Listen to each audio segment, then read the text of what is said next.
¿Alguna vez has sentido el peso de algo que quedó sin decir?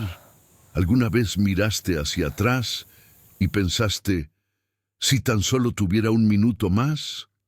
Ahora imagina descubrir, décadas después, que alguien dejó un mensaje escondido en el tiempo, esperando exactamente por ti. Una mujer, un automóvil abandonado por más de 60 años, hundido en un pantano, y dentro de él, no solo óxido, sino una historia que se negó a morir. Ella pudo ignorarlo, pudo seguir con su vida, como hace todo el mundo, pero no. Decidió escuchar el silencio, escuchar el pasado, escuchar aquello que nadie más tuvo el valor de enfrentar. Y lo que encontró no fue solo un motor antiguo, fue la voz de la persona que más amaba, llamándola de vuelta. Hoy quiero hacerte una pregunta, simple pero poderosa. ¿Qué en tu vida sigue esperando ser escuchado? Ahora dime aquí en los comentarios, ¿quién fue la persona que más marcó tu vida y que jamás has olvidado? Te leo a todos. Había dos versiones de ese pantano. La primera versión existía en 1962. En ella, el cielo sobre los valles centrales de Oaxaca era de un añil profundo, casi violeta a esa hora de la tarde, y el camino de tierra que bajaba desde la carretera hasta el borde del agua era ancho y limpio, aplastado por el peso de ruedas que lo habían recorrido muchas veces. Junto al agua quieta, rodeado de ahuehuetes y monte cerrado, había un automóvil, negro, enorme, silencioso como una promesa que alguien decidió guardar en el cuerpo porque las palabras ya no alcanzaban.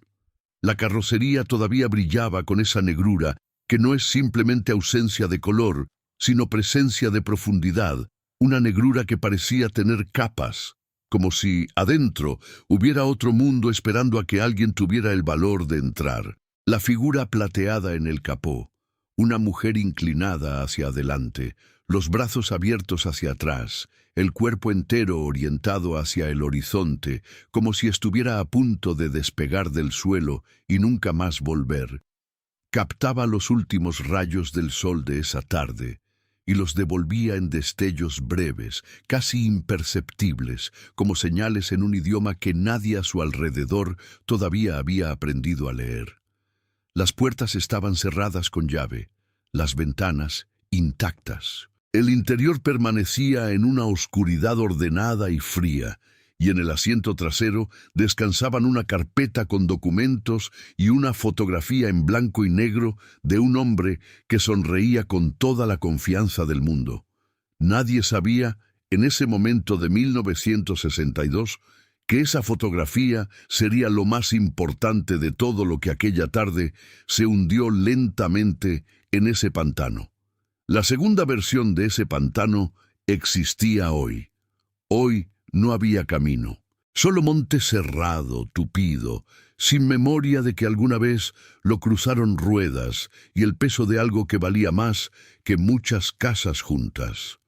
Un monte que había crecido durante 62 años sobre la intención de ese camino, borrándolo con la clase de paciencia que solo tiene la naturaleza cuando sabe, con certeza absoluta, que va a ganar. El agua ya no era quieta ni clara, era verde oscura, casi negra cerca del centro, cubierta de lemnas y raíces que se curvaban sobre la superficie como dedos de algo que hacía mucho había olvidado para qué servían las manos.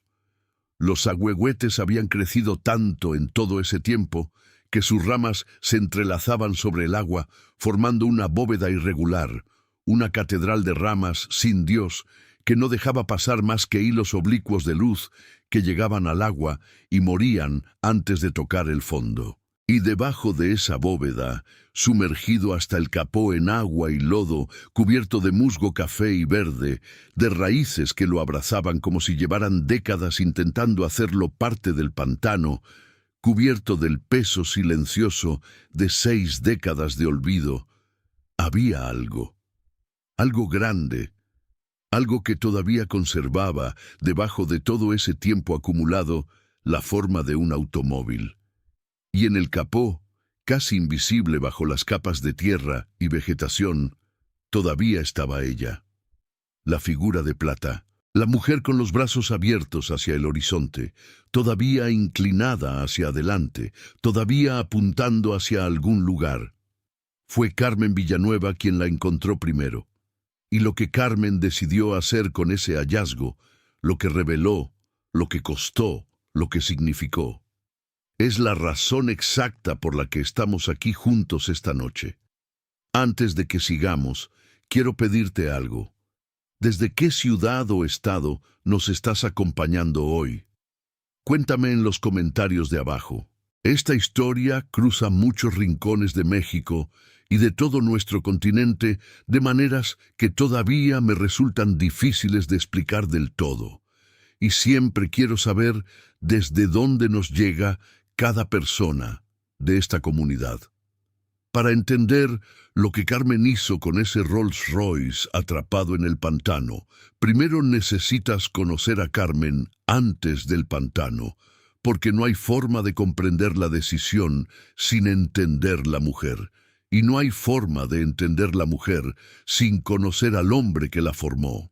Don Aurelio Villanueva llegó a la mecánica como llegan los vocacionados, a todo lo que les importa, sin que nadie se lo pidiera, sin escuela formal, sin manual. Llegó porque una tarde, cuando tenía 12 años, vio descomponerse un motor de camión en la carretera que sale de Tlacolula hacia el valle, y en lugar de seguir caminando como todos los demás, se detuvo, se agachó y miró. Solo miró. Durante 20 minutos, en silencio, mientras los adultos discutían y maldecían y alzaban las manos al cielo, Aurelio Villanueva miró el motor como si entre él y el motor existiera un idioma compartido que ningún otro ser humano presente en ese camino tenía acceso a escuchar. Cuando finalmente se paró y señaló el problema, una manguera de enfriamiento rota cuya fisura estaba oculta por una mancha de aceite viejo, el chofer del camión lo miró como si fuera bruja o santo. Ninguna de las dos cosas. Era solo un niño que sabía escuchar. Aurelio creció con esa misma calidad de atención. La convirtió en oficio, en taller, en nombre. El taller Villanueva abrió sus puertas en el año de 1971, en una calle lateral del mercado de abastos de la ciudad de Oaxaca, en un local que olía a copal y aceite quemado y que con el tiempo adquirió un tercer aroma que era difícil de separar de los otros dos: el aroma del trabajo que vale. Los clientes venían de todo el valle. Traían camionetas descompuestas, motores que tosían, transmisiones que ya no encontraban la marcha.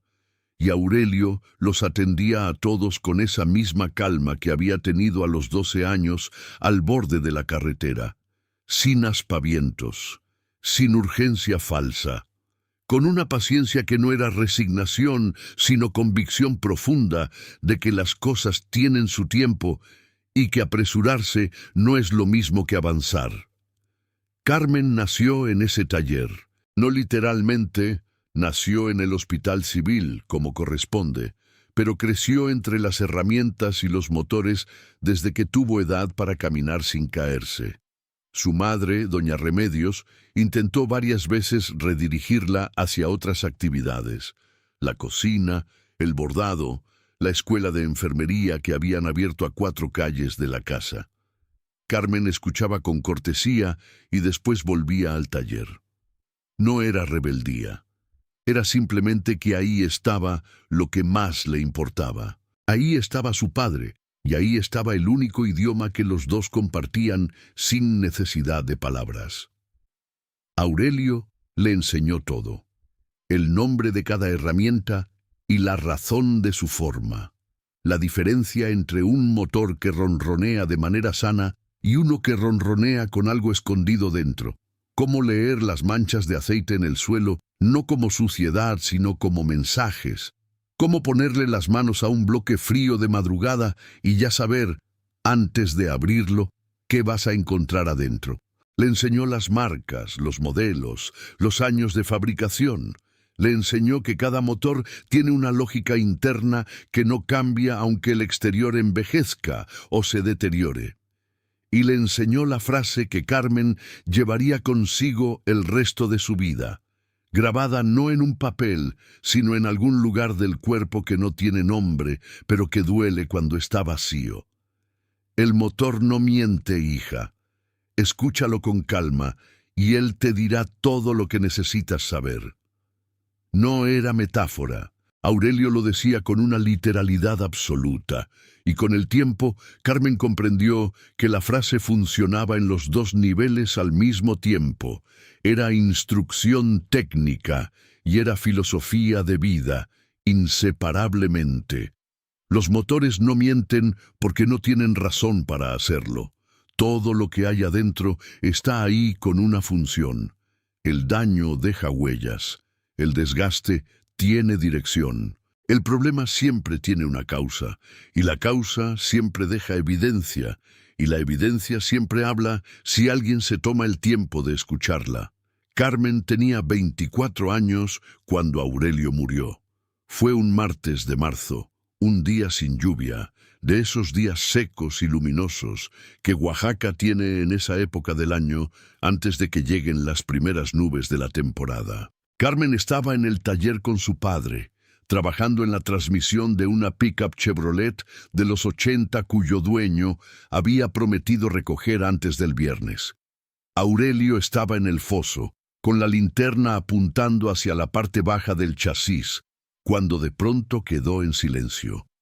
No fue un silencio dramático, fue simplemente la ausencia de los sonidos que él siempre producía mientras trabajaba. El ligero murmullo de quien piensa en voz baja, el sonido metálico de una llave girando. Carmen lo llamó. No hubo respuesta. Bajó al foso y encontró a su padre sentado con la espalda contra la pared del foso y los ojos cerrados, con una expresión que no era de dolor, sino de algo parecido a la sorpresa tranquila de quien resuelve un problema que llevaba tiempo sin respuesta. El ataque al corazón había sido fulminante. El médico le dijo que probablemente no había sufrido.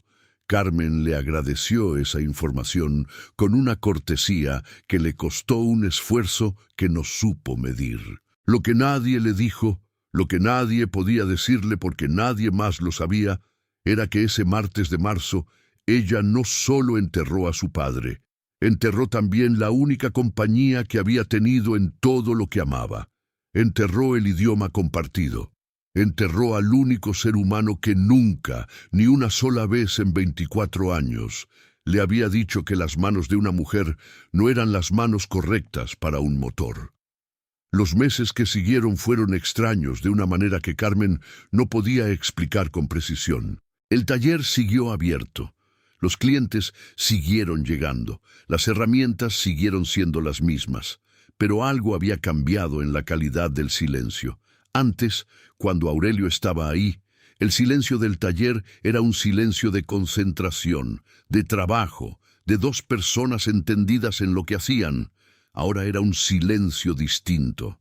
Era el silencio de un cuarto donde alguien debería estar y no está.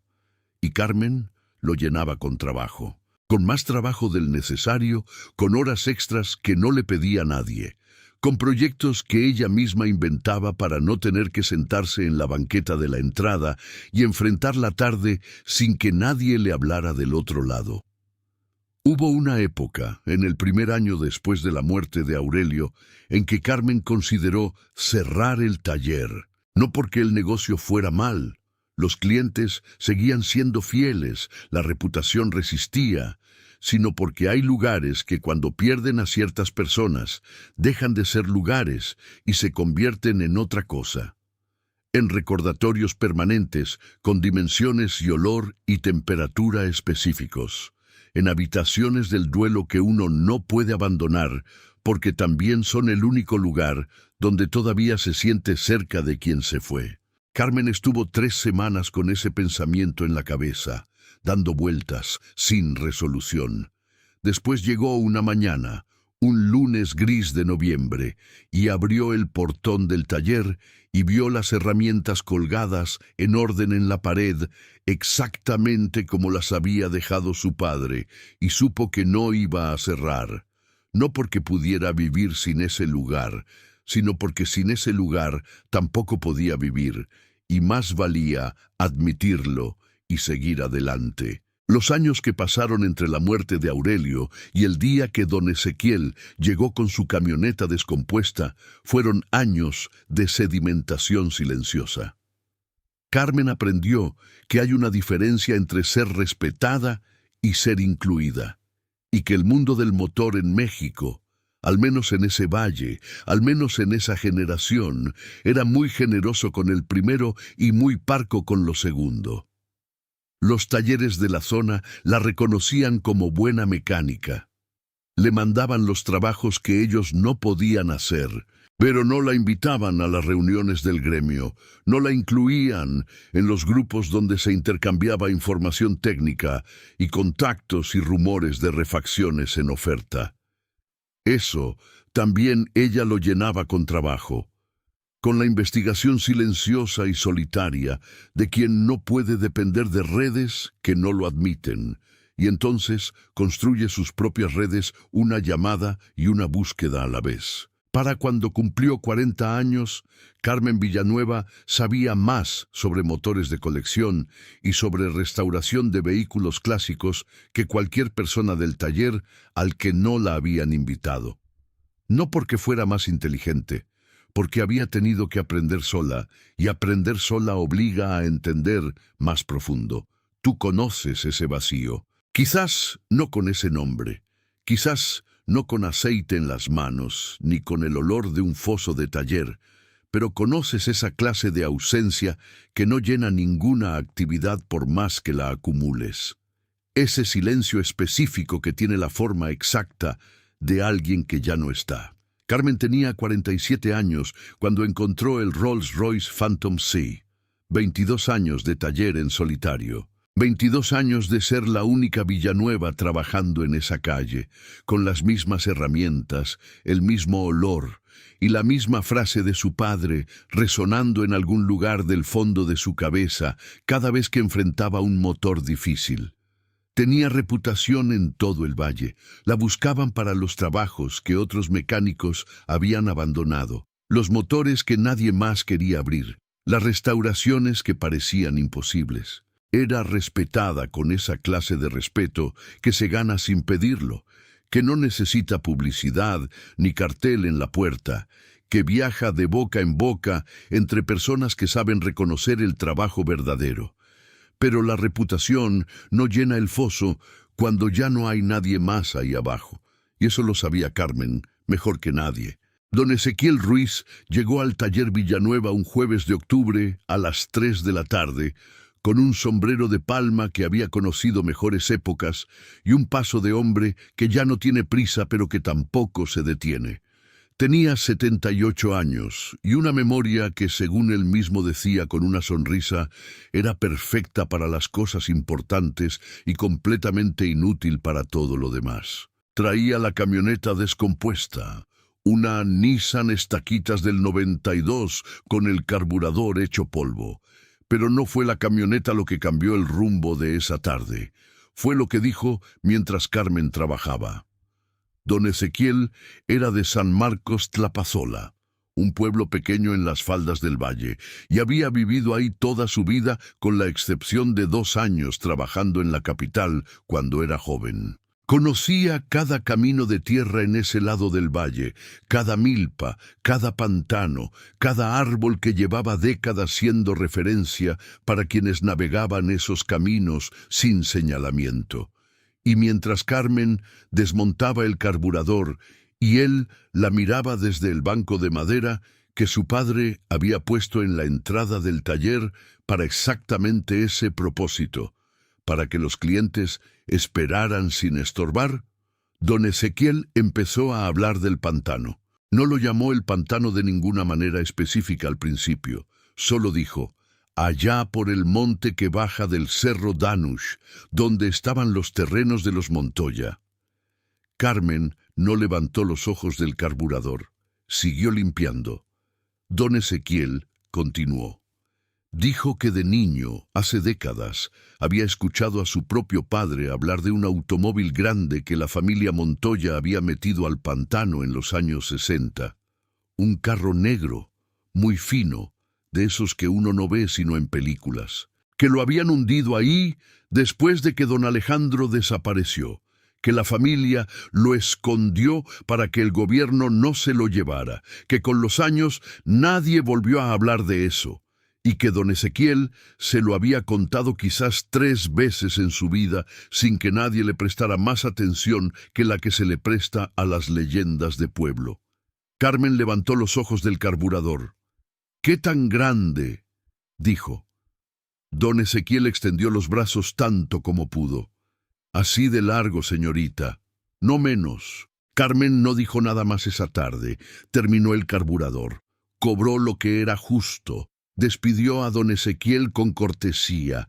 Y después, cuando el taller quedó vacío y la luz de la tarde empezaba a volverse anaranjada sobre la calle, se quedó sentada en el banco de la entrada, con las manos cruzadas en el regazo y el copal que siempre ardía en el rincón del taller, enviando una columna delgada de humo hacia el techo, y pensó en su padre. Pensó en su padre porque su padre le había hablado de ese carro, no muchas veces, no con detalle, pero lo había hecho. Cuando Carmen era pequeña, en esas noches en que Aurelio se ponía reflexivo y conversador, había mencionado alguna vez un trabajo que había hecho de joven, antes de abrir el taller, para un hombre de los valles centrales al que describía con un respeto que no usaba para hablar de casi nadie. Un hombre bueno, decía, un hombre con un carro que era como ningún otro carro que él hubiera visto nunca. Carmen había escuchado esas menciones con la atención que se presta a las historias de otro tiempo, la mitad dentro, la mitad fuera. Nunca había preguntado el nombre del carro. Nunca había preguntado el nombre del hombre. Y después, Aurelio murió, y esas conversaciones de noche quedaron incompletas para siempre, hasta ese jueves de octubre. Al día siguiente, Carmen manejó hasta el cerro Danush con una pala, un machete, botas de hule y la linterna más potente que tenía en el taller. Le tomó 3 horas encontrar el pantano.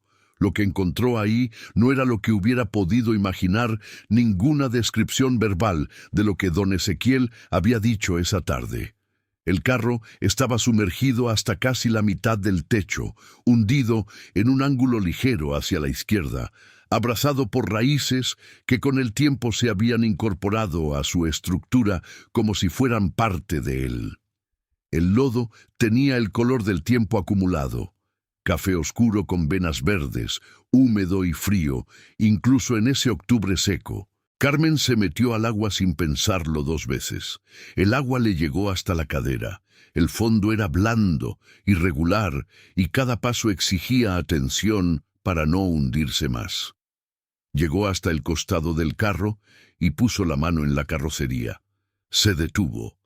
Debajo de décadas de lodo y musgo y raíces y agua, la pintura todavía existía, negra, profunda, viva de una manera que Carmen no supo explicar más que diciendo que no estaba muerta. Pasó los dedos despacio, limpiando, y debajo de la mano fue apareciendo el negro del Rolls Royce Phantom Humvee, como aparece el cielo cuando alguien aparta las nubes. No de golpe, sino en capas. Limpió más.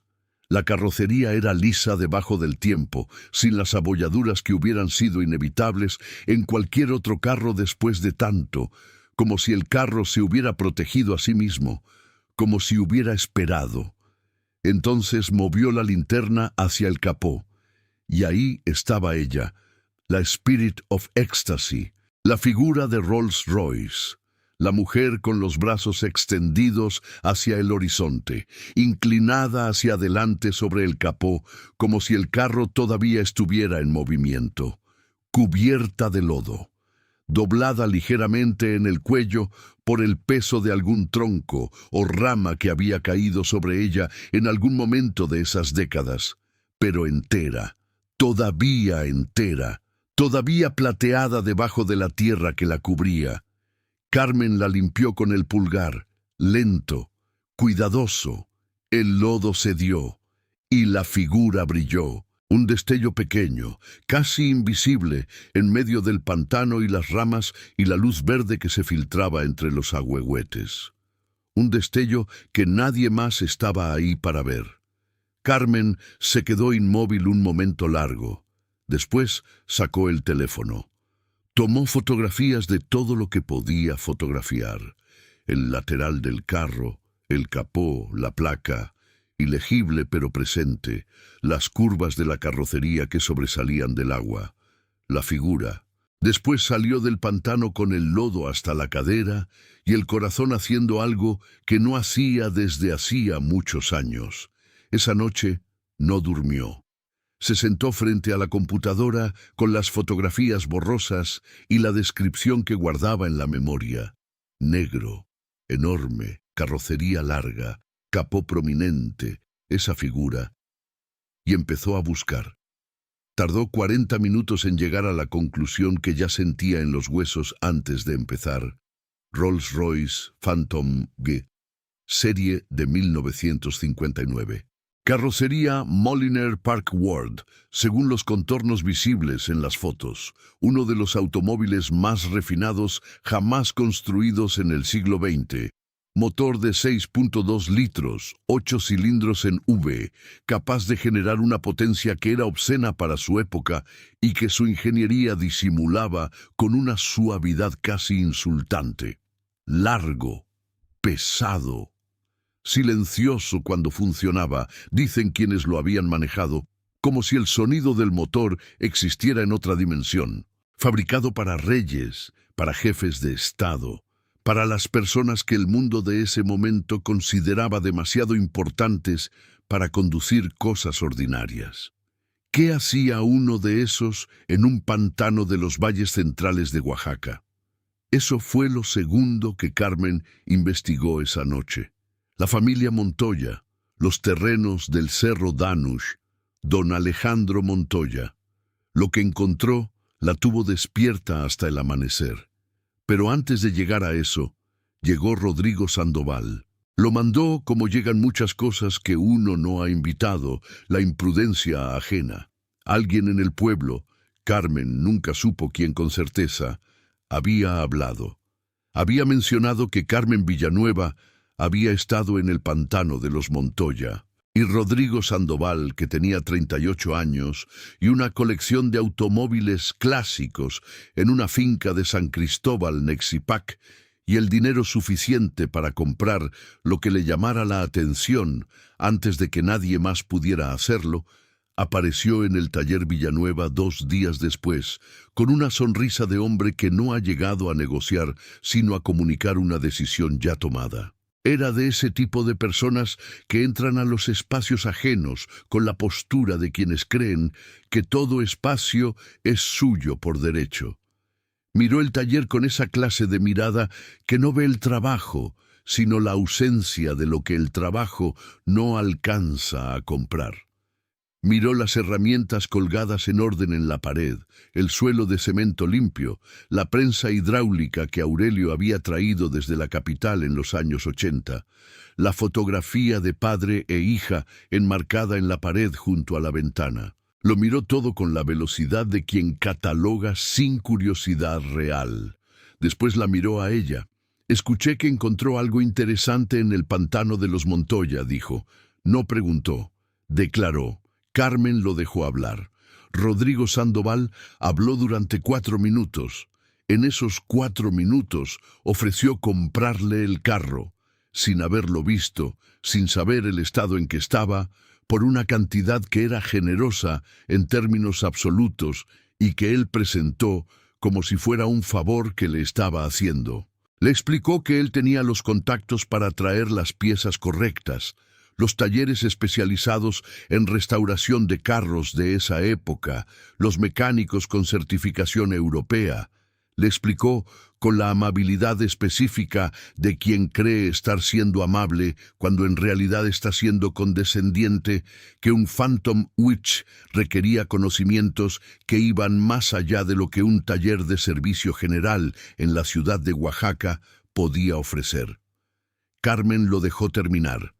Después dijo: «No está en venta». Rodrigo Sandoval sonrió, la sonrisa de quien escucha algo que considera el primer movimiento de una negociación. «Aún no ha visto mi oferta completa». «No está en venta», repitió Carmen, y volvió al motor que estaba trabajando. Rodrigo Sandoval se fue. Carmen sabía que volvería. Ese tipo de persona siempre vuelve. Pero en ese momento lo que importaba no era Rodrigo Sandoval. Lo que importaba era el pantano, el carro, y lo que Carmen había encontrado en los archivos históricos del municipio esa noche sin dormir sobre don Alejandro Montoya. Voy a ser directo con algo aquí, porque me parece importante decirlo antes de continuar con esta historia. Cuando investigo casos como el de Carmen Villanueva, hay momentos en que lo que encuentro me obliga a detenerme, no para buscar más información, para procesar la que ya tengo. El hallazgo del Rolls Royce en el pantano podría haber sido simplemente la historia de una mecánica que restauró un carro extraordinario. Eso solo ya sería suficiente para estar aquí. Pero lo que ese carro tenía adentro y lo que ese carro significaba para Carmen específicamente, convierte esta historia en algo distinto, en algo que habla de las deudas que las generaciones se dejan unas a otras sin saberlo. Yo no creo en las coincidencias de esta magnitud. Las creo cuando son pequeñas y aisladas, pero cuando la coincidencia es tan perfecta, tan exacta, tan dirigida, en este caso, hacia esta mujer específica, lo que queda no es coincidencia. Es algo que no tengo mejor nombre para llamar que destino, aunque sé que esa palabra incomoda a mucha gente. Incomódense. La alternativa es ignorar lo que está frente a nosotros. Sacar el Rolls Royce Phantom P del pantano le llevó a Carmen 11 días. No 11 días de trabajo continuo, 11 días de planificación, de llamadas, de buscar el equipo adecuado, de convencer a las personas correctas de que esto valía el esfuerzo. Contrató una grúa de plataforma que operaba entre Oaxaca y Puebla. Contrató a 2 hombres del pueblo que conocían el terreno y que tenían el tipo de fuerza práctica y sin aspavientos que ese trabajo exigía. Rentó equipo de buceo ligero para inspeccionar el fondo antes de intentar mover nada. Y antes de todo eso, tramitó los papeles, porque el carro no era de nadie que hubiera podido reclamarlo en décadas, y Carmen Villanueva no era de las personas que toman las cosas sin preguntar si está bien tomarlas. Encontró a los Montoya, o lo que quedaba de ellos, en la región, una sobrina de don Alejandro, ya anciana, que vivía en una casa pequeña en Mitla, y que cuando Carmen llegó a visitarla y mencionó el carro, se quedó en silencio durante 1 minuto completo antes de hablar. Le dijo que ella tenía 5 años cuando su tío desapareció, que en su familia nunca se habló de eso con claridad, que el carro lo había escondido su padre, hermano de don Alejandro, por instrucción de la propia familia para que nadie pudiera tomarlo, que con el tiempo los que sabían dónde estaba fueron muriendo y el pantano quedó como pantano y nada más. La sobrina le extendió la mano a Carmen después de esa conversación y le dijo: «Sáquelo. Si alguien puede, es bueno que lo haga». Eso fue todo el permiso legal y moral que Carmen necesitó. El día que la grúa jaló el carro hacia afuera del agua, Carmen estaba parada en la orilla, con las botas hundidas en el lodo y la llave de boca de 12 milímetros de su padre en el bolsillo del overol, como siempre. La llave que Aurelio había tenido en la mano el día que Carmen aprendió a desmontar su primer motor. La llave que Carmen había tomado del banco del taller el día después del funeral y que desde entonces no había vuelto a guardar en ninguna caja de herramientas. La llevaba consigo, siempre. Como se lleva algo que no es exactamente un amuleto, pero tampoco es solamente una herramienta. El Rolls Royce salió del agua lentamente, como sale algo que no quiere salir, pero que ya no tiene fuerzas para resistir. El lodo se escurrió en chorros pesados. Las raíces que lo abrazaban se dieron con sonidos secos, casi tristes. Y cuando el carro quedó suspendido sobre la plataforma de la grúa, chorreando agua y cubierto de todo ese tiempo adherido, Carmen lo vio entero por primera vez. Era magnífico, incluso así, incluso en ese estado, 5,80 m de longitud, 2,5 toneladas de acero, cromo y cuero. Las líneas de la carrocería todavía limpias debajo de la suciedad. Ese diseño de 1959 que combinaba la majestuosidad de lo que venía antes con la contención elegante de lo que llegaba después. Las llantas habían perdido toda la goma, pero los rines de acero sobrevivían con una integridad que Carmen encontró casi incomprensible para ese tiempo de exposición. Las ventanas, cerradas, opacas de lodo, pero enteras. Y en el capó, limpiado por el agua al caer, la Spirit of Ecstasy brillaba en la tarde de los valles centrales de Oaxaca. Carmen no dijo nada.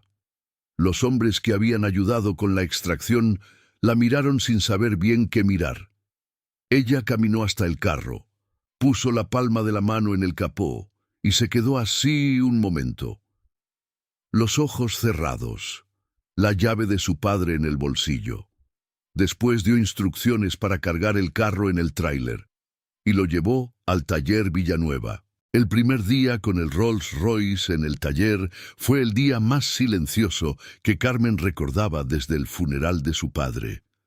Lo descargaron de madrugada para evitar el tráfico de la mañana, y cuando los hombres se fueron y Carmen se quedó sola con el carro en el taller iluminado por los tubos de luz fría, lo que sintió no fue euforia ni miedo, ni ninguna de las emociones que hubiera esperado.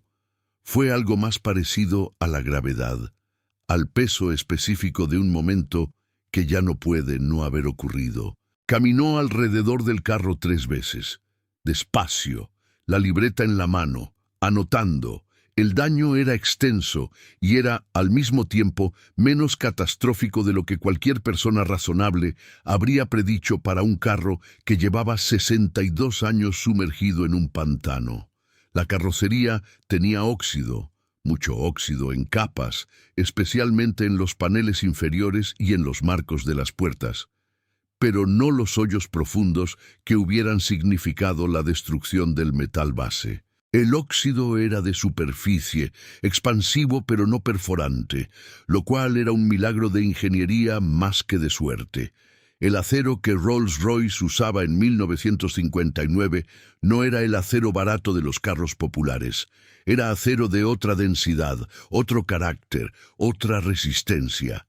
Las gomas habían desaparecido por completo. Los interiores, cuero, madera, tela, estaban en estado de descomposición avanzada. Las partes eléctricas eran basura, las mangueras y correas, basura. El sistema de frenos hidráulicos, por revisar con mucho cuidado, pero el motor. Carmen abrió el capó con ambas manos despacio, como se abre algo que puede estar dormido o puede estar muerto, y uno todavía no sabe cuál de las dos. El capó se dio con un quejido metálico profundo, húmedo, el sonido de décadas de bisagras oxidadas siendo vencidas, y adentro estaba el V8 de 6,2 litros, cubierto de sarro y óxido y lodo, con las mangueras convertidas en fibras sin coherencia, con los cables del sistema de ignición en un estado que no se podía describir sin apelar a la desintegración. Pero el bloque estaba intacto. Carmen acercó la linterna. El bloque del motor, la estructura central, el corazón del sistema, estaba intacto, sin grietas visibles, sin deformaciones. Carmen pasó los dedos por la superficie del bloque con la misma atención con que un médico palpa un abdomen, buscando lo que no se ve. No encontró nada que la hiciera retroceder. «El motor no miente», dijo en voz baja, sin dirigirlo a nadie presente. O quizás sí dirigido a alguien, pero alguien que no estaba en ese cuarto. Fue entonces cuando llegó Rodrigo Sandoval por segunda vez. Entró al taller sin llamar, lo cual ya era una declaración. Vio el Rolls Royce en el centro del espacio con el capó abierto y Carmen inclinada sobre el motor. Y su primera reacción fue una risa breve, no exactamente cruel, pero tampoco amable. De esas risas que expresan el descreimiento con más eficacia que las palabras. «No lo va a poder hacer», dijo. Lo dijo como quien menciona el clima, con la indiferencia cómoda de quien considera que su evaluación es un hecho objetivo. Carmen no se enderezó. «El carburador de un Phantom Pin tiene 3 gargantas», dijo, todavía inclinada sobre el motor. «O 2». Rodrigo Sandoval no contestó. No sabía la respuesta. Carmen lo sabía porque lo había leído esa semana. «3», dijo ella, y levantó los ojos hacia él. «Carburador SU triple de 6 cilindros verticales en el Bo 8, instalado originalmente en los modelos de 1959. Voy a tener que mandar a hacer réplicas en una fundición en Guadalajara, porque los originales ya no existen en ninguna parte del mercado de refacciones. Tengo el contacto. La pieza tarda 6 semanas». Una pausa. ¿Tenía algo más que decirme? Rodrigo Sandoval se fue esa tarde sin hacer una segunda oferta, pero no se fue del todo, y eso Carmen también lo sabía. Lo que Rodrigo no sabía, lo que nadie en esa ciudad sabía todavía, era que Carmen no estaba restaurando un carro clásico. Estaba restaurando una historia, una que llevaba décadas incompleta, y que tenía su nombre, aunque ella todavía no lo sabía con todas sus letras. Eso cambió 10 días después, cuando Carmen encontró el compartimento. Estaba desmontando el tablero del lado del conductor para acceder al sistema eléctrico y revisar qué podía salvarse y qué no, cuando la mano le topó con algo que no debería estar ahí: una resistencia. Un espacio detrás del panel de madera del tablero que era más profundo de lo que la ingeniería del carro explicaba. Pasó los dedos por el borde del panel. Encontró una ranura, delgada, horizontal, y dentro de la ranura el borde de algo que no era plástico ni metal, sino papel. Papel, cubierto con un material impermeabilizante que con el tiempo se había vuelto rígido y frágil, pero que había cumplido su función. Carmen tardó 40 minutos en desmontar el panel sin dañar lo que había adentro. Cuando pudo ver el compartimento completo, encontró 3 cosas: un sobre de papel grueso, sellado con cera que el tiempo había endurecido hasta hacerla parecer roca; una fotografía en blanco y negro, enmarcada en cartulina, de un hombre y un adolescente parados frente a un automóvil. El automóvil en la fotografía era el Rolls-Royce Phantom P. El hombre de la izquierda era de mediana edad, bien vestido, con el tipo de postura que tienen las personas que han vivido con convicción. El adolescente de la derecha tenía quizás 14 o 15 años, estaba en overol de mecánico y sonreía con la sonrisa sin reserva de alguien que todavía no ha aprendido a protegerse de la alegría. Carmen reconoció esa sonrisa. La había visto en la fotografía enmarcada que colgaba en la pared de su taller junto a la ventana. El adolescente en la foto era su padre, Aurelio Villanueva, con 14 o 15 años, parado frente al Rolls-Royce Phantom Cinta, junto al hombre que Carmen había pasado la semana investigando, don Alejandro Montoya.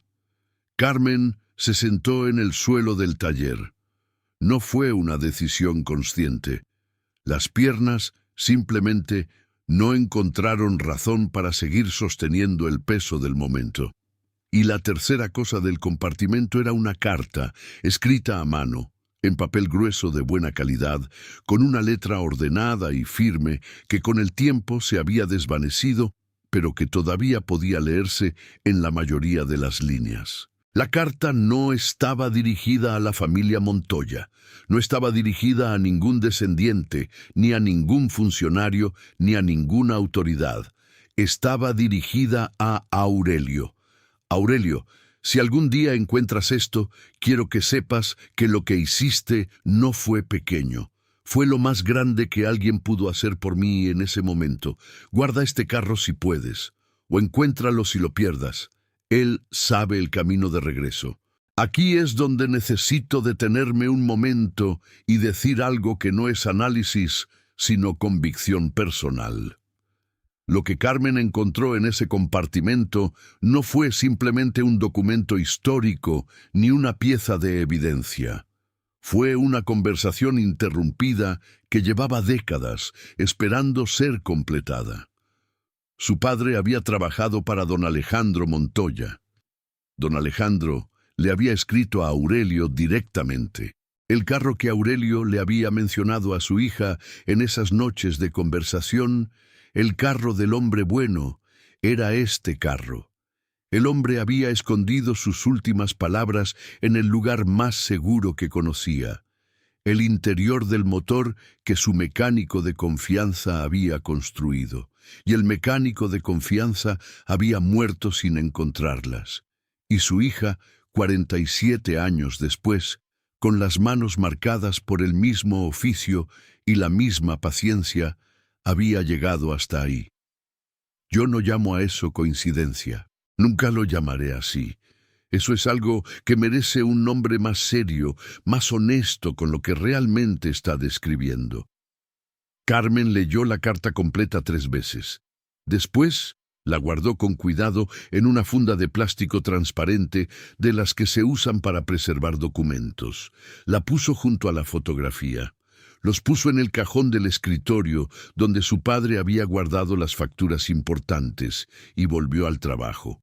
Pero el trabajo ya no era el mismo trabajo. Lo que siguió fueron 5 meses de restauración. 5 meses en que Carmen Villanueva trabajó en ese Rolls-Royce Phantom 5 con una intensidad que los vecinos de la calle empezaron a notar y a comentar. La luz del taller encendida a las 5 de la mañana, a veces todavía encendida a la medianoche, el sonido de herramientas sobre metal, en horas en que la ciudad estaba en silencio. Algunos lo atribuían a la obsesión de una solterona sin hijos ni marido. Otros, los que la conocían de verdad, lo atribuían a algo que no sabían nombrar, pero que reconocían como distinto, como serio, como necesario. La restauración de un Rolls-Royce Phantom Key de 1959, extraído de un pantano después de 62 años, no es algo que tiene manual. No existe un proceso estandarizado. No existe un foro de Internet que cubra exactamente esa situación. Lo que existe es la mecánica fundamental, los principios que no cambian, aunque cambien los años y los modelos, y la voluntad de aplicarla con paciencia. Carmen empezó por el motor, siempre por el motor. Era la lógica de su padre. Si el corazón funciona, el resto se puede reconstruir. Si el corazón está muerto, lo demás no importa. Desmontó el V8 pieza por pieza, cada pieza catalogada, fotografiada, evaluada. El bloque del motor, como había intuido esa primera noche, estaba en un estado que desafiaba la razón. Sin grietas, sin deformaciones estructurales significativas, con un nivel de oxidación interno que era serio, pero que el trabajo de limpieza podía vencer. Los pistones estaban agarrotados, fundidos en sus camisas por décadas de humedad y corrosión. Tuvieron que salir con técnica y con paciencia, sin fuerza bruta. Las camisas de los cilindros mostraban marcas de corrosión profunda, pero no perforaciones. Carmen las limpió, las midió, calculó las tolerancias. 4 de los 8 cilindros podían salvarse con rectificado. 4 necesitaban camisas nuevas, mandadas fabricar con las especificaciones originales de Rolls-Royce, que Carmen encontró en una edición microfilmada del manual técnico de la fábrica en una biblioteca especializada de la Ciudad de México. El cigüeñal era una pieza de ingeniería de otra época y de otro presupuesto, forjado en acero de alta resistencia, equilibrado con una precisión que en 1959 requería semanas de trabajo manual.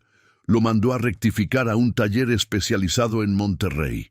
El maestro que lo recibió le llamó 3 días después para decirle que llevaba 40 años en el oficio y que nunca había visto un cigüeñal de ese calibre en ese estado de preservación relativa. Carmen le agradeció y le preguntó el tiempo de entrega. El carburador triple, como había dicho frente a Rodrigo Sandoval, tardó 6 semanas en llegar desde Guadalajara. La fundición que lo fabricó tuvo que consultar los planos originales de Sioux Carburetors, que Carmen había conseguido digitalizados de los archivos de la Rolls-Royce Heritage Trust en England. Cuando el carburador llegó, Carmen lo tuvo en las manos media hora antes de instalarlo, examinándolo, pasando los dedos por las gargantas, alineando mentalmente lo que tenía entre las manos con lo que sabía del motor que la esperaba. El sistema eléctrico fue completamente rehecho. Cada cable, cada conector, cada relay. Carmen no intentó salvar nada del sistema original. El cableado de ese tiempo era irreparable después de esa exposición, y un corto eléctrico en ese carro, después de todo ese trabajo, era algo que no estaba dispuesta a arriesgar. El sistema de frenos hidráulicos fue otro capítulo de paciencia extrema. El Phantom B de ese año usaba frenos de tambor en las 4 ruedas con servofreno mecánico, un sistema que era considerado avanzado en 1959, pero que requería tolerancias de manufactura muy precisas para funcionar correctamente. Los cilindros de rueda estaban corroídos sin remedio. Las líneas de frenos, de acero recubierto, habían sobrevivido mejor de lo esperado, pero no podían reutilizarse. Carmen mandó fabricar nuevas líneas a especificación con un proveedor especializado en Querétaro y reconstruyó los cilindros de rueda con kits de sellado que consiguió a través de un proveedor inglés que todavía atendía a restauradores de esa generación de Rolls-Royce con una devoción casi religiosa por el detalle correcto. La suspensión fue desmontada completamente y revisada pieza por pieza. Los resortes de la suspensión delantera independiente habían perdido tensión, como era predecible, pero su geometría era recuperable. Los bujes de goma, podridos, fueron reproducidos en poliuretano con las dimensiones originales. Las rótulas, inspeccionadas, limpiadas, medidas, 2 de las 4 necesitaban reemplazo.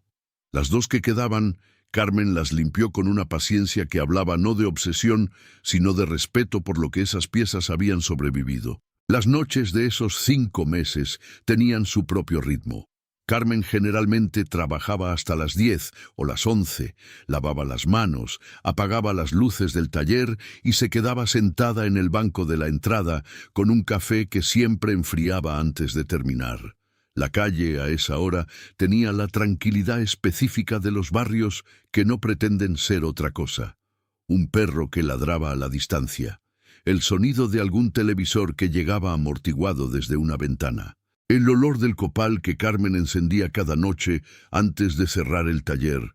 La columna de humo delgada que subía hacia el cielo y se perdía antes de que uno pudiera seguirla del todo. En esas noches, Carmen no pensaba en el carro. Ya había pensado en el carro todo el día. Lo que hacía en esas noches era algo más difícil de describir. Era estar presente en el tiempo que le había dado a su padre, en todo lo que Aurelio le había dejado sin que nadie pudiera inventariarlos. Herramientas, paciencia, una frase que funcionaba como instrucción, y como filosofía y como compañía al mismo tiempo. la convicción de que el trabajo hecho con atención no se pierde, aunque el resultado tarde en aparecer. Los interiores eran un capítulo aparte. El cuero de los asientos, ese cuero Connolly con que Rolls-Royce tapizaba sus carros de esa época, un cuero inglés que ya no se fabricaba de la misma manera, fue reproducido por un tapicero de la ciudad de Puebla, que era conocido en el gremio como uno de los pocos que todavía trabajaba con técnicas de los años 50 y 60. La madera del tablero, nogal inglés en su superficie original, descompuesto por la humedad hasta quedar irreconocible, fue reproducida a partir de una fotografía de archivo que Carmen consiguió de un Phantom Pina de ese año, restaurado en Alemania. La alfombra, el headliner, las molduras de aluminio, todo revisado, todo reconstruido o reproducido. En las noches, cuando el trabajo de las manos terminaba y solo quedaban la mente y el cansancio, Carmen sacaba la fotografía del compartimento y la ponía sobre el escritorio de su padre. El adolescente con la sonrisa sin reserva, el hombre bueno que había desaparecido y cuya historia Carmen había seguido excavando en paralelo con la restauración. Don Alejandro Montoya había sido un hombre que usaba su dinero para hacer lo que los gobiernos de su tiempo no hacían: llevar agua potable a comunidades que no la tenían, construir caminos que conectaban pueblos aislados, financiar maestros rurales en zonas donde el Estado llegaba tarde y mal. Era la clase de persona que incomoda a quienes dependen de que la gente permanezca sin recursos, sin conexiones, sin voz. Y esa incomodidad, en los años 60 en esa región del país, tenía consecuencias que no se documentaban en los periódicos, pero que se sentían en los cuerpos de quienes las recibían. Pero la historia de don Alejandro tenía más capas de las que los documentos históricos mostraban a primera vista. Carmen, en sus semanas de investigación, había encontrado registros en el archivo municipal, en los periódicos microfilmados de la Biblioteca Burgoa del Aguadeo, en cartas que algunos investigadores habían digitalizado. Don Alejandro no solo financiaba proyectos comunitarios, había empezado a documentar las irregularidades en la distribución de tierras en los valles centrales durante esa época. Había comenzado a construir un expediente que podía ser usado legalmente si alguien se atrevía a usarlo, para demostrar cómo ciertas propiedades comunales habían sido traspasadas a particulares con conexiones políticas a través de procedimientos que no resistían ningún escrutinio legal serio. Los documentos que estaban en el compartimento secreto del Phantom V2 eran parte de ese expediente. Contratos de compraventa con firmas cuestionables. Cartas de funcionarios del registro público pidiendo a don Alejandro que desistiera de su campaña de revisión con un lenguaje que era cortés en la superficie y amenazante debajo. Copias de resoluciones agrarias que contradecían los registros oficiales. Y entre esos documentos, algo que Carmen leyó 3 veces antes de procesar del todo.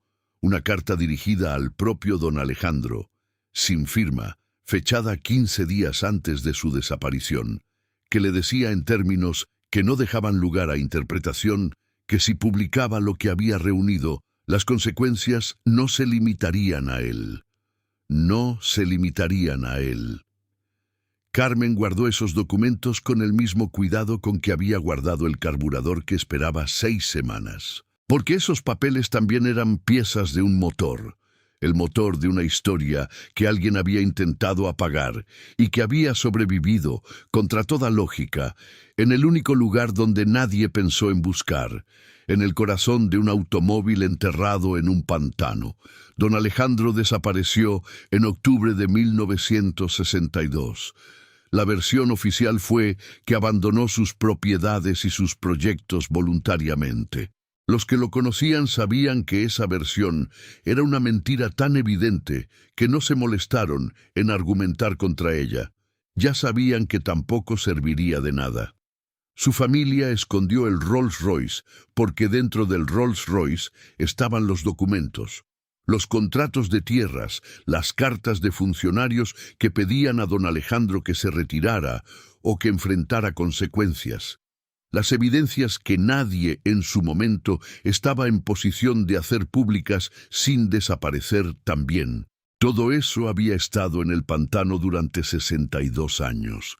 Y ahora estaba en el cajón del escritorio del taller Villanueva, al lado de la fotografía de un hombre y un adolescente, al lado de una carta con letra que el tiempo había desgastado, pero no borrado del todo.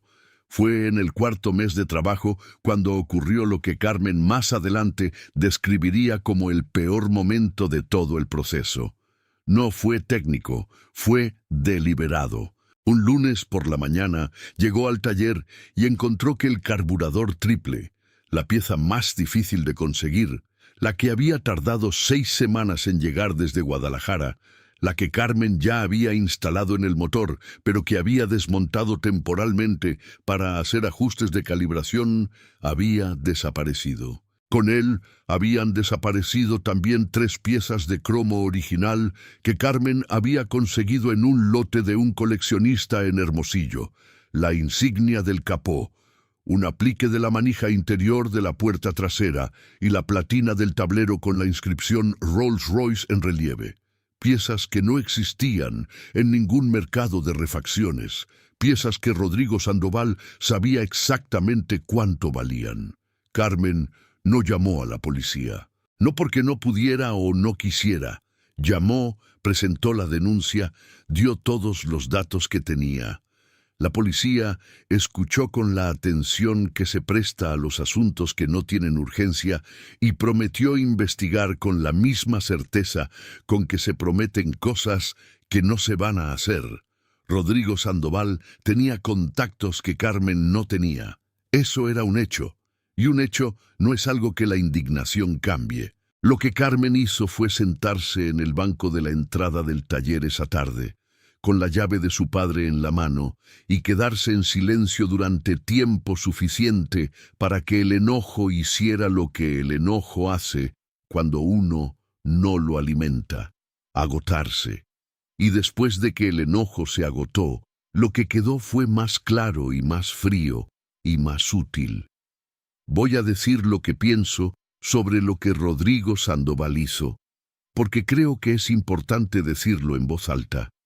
Lo que él hizo no fue solo robar piezas. Fue intentar destruir la posibilidad de que una mujer terminara algo que él creía que no tenía derecho a terminar. Eso es lo que más me molesta de personas como Rodrigo Sandoval. No es la codicia, que es vulgar pero comprensible. Es la convicción de que ciertas cosas pertenecen a cierto tipo de personas y que el resto debe contentarse con mirarlo desde afuera. Ese tipo de certeza no es simplemente error. Es una violencia que opera en silencio y que muy rara vez recibe el nombre que merece. Carmen recibió esa violencia, y su respuesta es lo que hace que esta historia valga la pena contarse. Mandó fabricar el carburador de nuevo, esta vez directamente con una fundición en la Ciudad de México que pudo producirlo en 4 semanas en lugar de 6. Para las piezas de cromo originales, contrató a un cromador en Guadalajara que había trabajado en la restauración de automóviles de colección del Museo Nacional del Automóvil y que conocía los procesos de cromado de los años 50 con una precisión que hacía casi imposible distinguir la reproducción del original. Para la platina del tablero, consiguió el molde original a través de un contacto en el archivo de Rolls-Royce Heritage en Crewe, Inglaterra, que se lo envió en formato digital, y del que la fundición en México produjo una réplica que Carmen, al tenerla en la mano, comparó con las fotografías del original y no encontró diferencia visible. Tardó 5 semanas más de lo planeado, pero terminó. El último día de restauración fue un sábado. Carmen llegó al taller antes del amanecer, no por urgencia, sino por lo que ese momento merecía: silencio, oscuridad previa, la ciudad todavía dormida afuera y el taller iluminado solo por la luz artificial fría y el olor a aceite nuevo y cuero y la madera del tablero restaurada. El Rolls-Royce Phantom V estaba en el centro del taller, completo, pintado en negro nuevamente, una capa de pintura aplicada sobre el trabajo de enderezado y preparación que había tomado 3 semanas en sí mismo, un negro que no era exactamente el negro original de 1959, pero que era su primer pariente cercano, el negro de un carro que ha vuelto del olvido. Los interiores reinstalados, las ventanas limpias, los rines cromados, las llantas nuevas, la Spirit of Ecstasy en el capó, enderezada, pulida, brillando en la luz fría del taller, con esa inclinación hacia adelante que había tenido siempre y que nunca, en todo ese tiempo de pantano y lodo y olvido, había dejado de apuntar hacia algún lugar. Carmen instaló la última pieza esa mañana. No era una pieza mecánica, era una placa pequeña, de metal grabado, que había mandado hacer con el mismo cromador de Guadalajara. La instaló en el interior, en el compartimento del tablero donde habían estado los documentos, en el lugar exacto donde el tiempo y don Alejandro Montoya habían guardado sus últimas palabras. La placa decía: el motor no miente, escúchalo con calma y él te dirá todo lo que necesitas saber. Aurelio Villanueva, 1924-1998. Después se sentó en el asiento del conductor. Puso las manos en el volante, las manos de mecánica, las manos de su padre. El cuero del volante, reproducido en Puebla con el grosor y la textura de los originales ingleses de los 50, frío contra la palma. Sacó la llave de contacto, la metió en la cerradura, la giró hasta la posición de accesorios. El tablero cobró vida. Los medidores del velocímetro, el tacómetro, el nivel de combustible, la temperatura, todo iluminado, todo respondiendo. 5 meses de trabajo hablando en luz. Carmen respiró una vez. Giró la llave hasta el arranque. El motor del Rolls-Royce Phantom V tardó 4 segundos en responder. 4 segundos, que fueron los 4 segundos más largos que Carmen Villanueva había vivido desde aquella tarde en el foso, junto a su padre, escuchando el silencio donde debería haber voz. 4 segundos de un silencio que podía haber sido definitivo, y después rugió. Rugió no es la palabra correcta. Los V8 de ese diseño no rugen, cantan.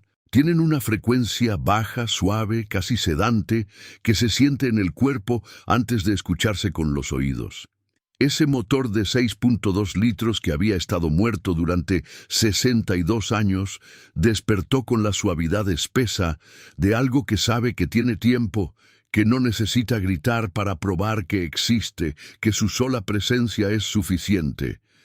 Carmen lo dejó correr sin tocar el acelerador, solo lo escuchó, y en ese sonido, en esa frecuencia baja, irregular y perfecta de un motor que no mentía, que nunca había mentido, que solo había necesitado que alguien le prestara atención, Carmen oyó algo que no supo si era memoria o imaginación, o algo que no tiene categoría en ninguno de esos 2 idiomas. Oyó la voz de su padre, no como fantasma, no como alucinación, como el eco que queda de una persona cuando sus palabras fueron lo suficientemente verdaderas para sobrevivir al cuerpo que las dijo. Carmen apagó el motor y lloró. Lloró con la clase de llanto que no tiene nada de debilidad y que en realidad es lo contrario. Es la señal de que algo enorme que estaba sostenido pudo finalmente soltarse porque ya no hace falta cargarlo. Es el llanto de la deuda que se paga, del círculo que se cierra, de la conversación que llevaba décadas inconclusa y que acaba de encontrar, en el sonido de un motor que vuelve a la vida, su última palabra. Déjame decir algo aquí, y quiero que lo escuches con la misma atención con que Carmen escuchó ese motor. Lo que ella completó ese sábado de madrugada en el taller Villanueva no fue solamente la restauración de un automóvil extraordinario. Fue el cumplimiento de una promesa que su padre nunca tuvo tiempo de hacer en voz alta, pero que dejó implícita en todo lo que le enseñó. Hay deudas que se heredan sin que nadie las declare. Obligaciones que pasan de una generación a la siguiente, no en documentos, sino en oficios, en frases, en herramientas que uno carga en el bolsillo sin saber todavía para qué. La llave de 12 milímetros que Carmen llevaba consigo desde el día del funeral de Aurelio no era un amuleto, era un recordatorio de que el trabajo no había terminado, y ella lo supo, aunque no lo hubiera sabido nombrar, desde que puso la mano en la carrocería negra de ese Rolls Royce en el pantano y sintió que la pintura todavía vivía. 2 semanas después de ese sábado, Carmen Villanueva manejó el Rolls Royce Phantom Quint de 1959 hasta Mitla. Llegó a la casa pequeña de la sobrina anciana de don Alejandro un martes a las 10 de la mañana. La mujer salió al patio cuando escuchó el motor, esa frecuencia baja e inconfundible que no se parece a nada más en el mundo, y se quedó en la puerta mirando. Miró el carro, negro, enorme, brillante, la Spirit of Ecstasy en el capó apuntando hacia adelante, las ventanas limpias, reflejando el cielo azul de Oaxaca de ese martes. La mujer se llevó las manos a la boca, y entonces Carmen salió del carro y le entregó la carpeta de documentos. Todo lo que había estado en el compartimento secreto durante 62 años, los contratos de tierras, las cartas de los funcionarios, la evidencia que don Alejandro había guardado en el lugar más seguro que conocía, el interior del motor que su mecánico de confianza había construido para él, y la carta dirigida a Aurelio. Le entregó una copia. El original lo guardó Carmen, porque le pertenecía también. La sobrina de don Alejandro leyó la carta de su tío parada en el patio, sin sentarse, con el sol de octubre en la espalda y el Rolls Royce frente a ella. Tardó mucho en leerla. Cuando terminó, levantó los ojos hacia Carmen y dijo, con una voz que no era la voz de una mujer anciana, sino la voz de una niña de 5 años que acaba de entender algo que no sabía que necesitaba entender. Él sabía que alguien lo iba a encontrar. Lo sabía. Carmen no dijo nada. Después le dijo a la mujer que el carro era de su familia, que ella lo había restaurado porque así debía ser, pero que el Phantom Une pertenecía a los Montoya y que así seguiría siendo. La mujer la miró durante un momento largo, con los ojos que brillaban por razones que era difícil separar unas de otras. «Es nuestro», dijo finalmente, «pero tú eres su mecánica, tú y tus hijos y los hijos de tus hijos, si quieren serlo». Carmen asintió y manejó de regreso al taller con el carro de la familia Montoya detrás, en el tráiler, porque la sobrina de don Alejandro no tenía dónde guardarlo y había pedido que Carmen lo cuidara por el momento. Y Carmen lo cuidó, porque era lo que Aurelio hubiera hecho, porque era lo que debía hacerse, porque el motor no miente, y si uno lo escucha con calma, tarde o temprano le dice todo lo que necesita saber. Lo que pasó después de que la historia de Carmen y el Rolls Royce empezó a circular, primero entre mecánicos, después en grupos de automóviles clásicos, después en medios locales, después en todos los demás lugares donde las historias que merecen ser contadas eventualmente llegan, fue que el mundo, o al menos la parte del mundo que prestaba atención, quedó en silencio un momento antes de reaccionar. Y entonces reaccionó. Videos del proceso de restauración que Carmen había grabado en su teléfono, sin intención de publicarlos, solo como registro de trabajo, se volvieron virales en semanas. El Phantom Ita apareciendo del pantano, el motor desmontado pieza por pieza, el V8 arrancando por primera vez, el carro terminado, negro y brillante y magnífico, en el centro del taller Villanueva, Y Carmen en ese video del arranque, de espaldas a la cámara, con las manos en el volante y el sonido del motor llenando el espacio. Ese video fue el más visto, porque en él no se ve su cara, no hace falta, lo que se escucha es suficiente. Rodrigo Sandoval no hizo comentarios públicos. Eso también dice algo, aunque sea un silencio que no tiene la elegancia del que merece don Alejandro Montoya. Carmen dio una entrevista, una sola, a un periódico regional de Oaxaca que se lo pidió con respeto y que publicó exactamente lo que ella dijo sin editar las partes que incomodaban. En esa entrevista le preguntaron por qué lo había hecho. ¿Por qué había gastado el dinero, el tiempo, la energía en un carro que nadie le había pedido que restaurara? Carmen pensó la respuesta un momento. Después dijo, porque mi padre empezó ese trabajo. No con sus manos, con todo lo que me enseñó. Yo solo lo terminé. Le preguntaron también qué pensaba de las personas que dijeron que era imposible. Carmen dijo lo que pensó desde el principio. La gente que dice que algo es imposible generalmente no sabe escuchar. Los motores no son los únicos que dicen la verdad si uno les presta atención. La entrevista se reprodujo mucho, la frase también. Y entonces llegó Pilar. Tenía 15 años, vivía a 4 calles del taller Villanueva. Llegó un miércoles por la tarde con una bicicleta cuya cadena se había saltado y con una expresión de persona que tiene más curiosidad que vergüenza, que es el tipo de expresión que más le había gustado ver a Carmen en toda su vida. Pilar arregló su propia cadena siguiendo las instrucciones que Carmen le dio desde el otro lado del taller, porque era una cadena saltada, no una cadena rota, y eso tiene solución en 3 pasos que cualquiera puede aprender. Y después, en lugar de irse, se quedó mirando el Rolls Royce. «¿Usted lo hizo sola?», dijo. «Con las herramientas correctas y el tiempo suficiente», dijo Carmen.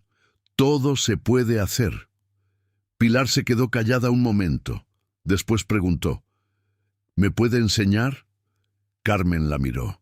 La miró de la misma manera en que Aurelio la había mirado a ella alguna vez, buscando algo que no es aptitud técnica, porque eso se aprende, sino algo anterior.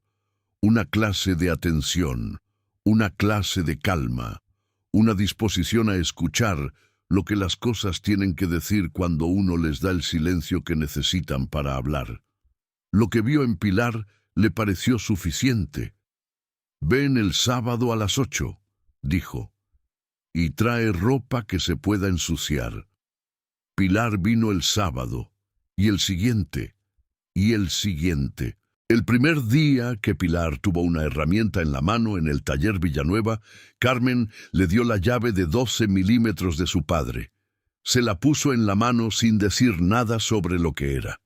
Después le señaló un motor de práctica, un 4 cilindros viejo, ya sin función en ningún carro, que Carmen guardaba exactamente para ese propósito. Y le dijo, «Escúchalo primero, no lo toques, solo escúchalo». Pilar puso la mano en el bloque frío. Cerró los ojos. Lo escuchó. Mi creencia, después de todo lo que he investigado sobre este caso y sobre la historia de Carmen Villanueva y de su padre Aurelio y del Rolls-Royce Phantom 5, que pasó 62 años en un pantano esperando a que alguien supiera escuchar.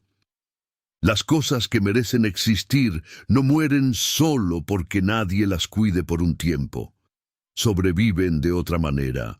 Se quedan adentro de las personas que las amaron, en forma de frases, de herramientas, de oficios transmitidos sin grandes ceremonias, pero con una precisión que no es accidental, y eventualmente llegan a las manos correctas. No porque el universo sea justo, eso sería demasiado simple, sino porque hay personas que eligen hacer el trabajo de llevarlas ahí. Personas como Carmen.